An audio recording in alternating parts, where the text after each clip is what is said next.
Welcome to our channel. Today we how to authenticate with Etsy seller app for secure account management. Easy tutorial step by step clearly.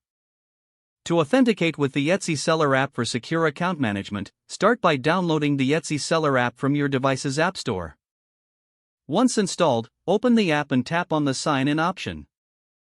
Enter your registered email address associated with your Etsy account.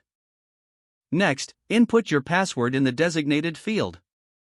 If you have two-factor authentication enabled, a prompt will appear requesting the verification code. Check your email or SMS for the code sent by Etsy.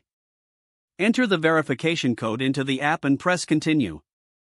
After successful, ensure your account settings are correct by navigating to the profile section. Review your payment and shipping information for accuracy. Consider enabling any additional security features provided by the app for enhanced protection. Regularly monitor your account for any unusual activity. This process helps you maintain secure account management with the Etsy seller app. If the page does not load, refresh the browser or try again in a private or incognito window. Make sure you are using the correct email address, then retype it carefully to avoid small typos. If your password is not accepted, use the reset option and create a new strong password you can remember.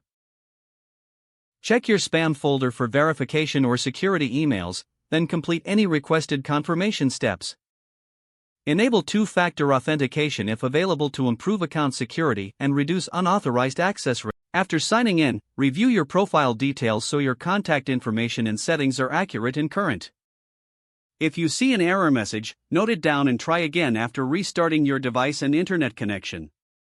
Log out when you finish, especially on shared devices, to keep your account and payment information secure. If the page does not load, refresh the browser or try again in a private or incognito window. Make sure you are using the correct email address, then retype it carefully to avoid small typos. If your password is not accepted, use the reset option and create a new strong password you can remember. Check your spam folder for verification or security emails, then complete any requested. Enable two-factor authentication if available to improve account security and reduce unauthorized access risk. After signing in, review your profile details so your contact information and settings are accurate and current. If you see an error message, note it down and try again after restarting your device and internet connection. Log out when you finish, especially on shared devices, to keep your account and payment information secure. Don't forget to like this video and subscribe to our channel for more step-by-step tech guides.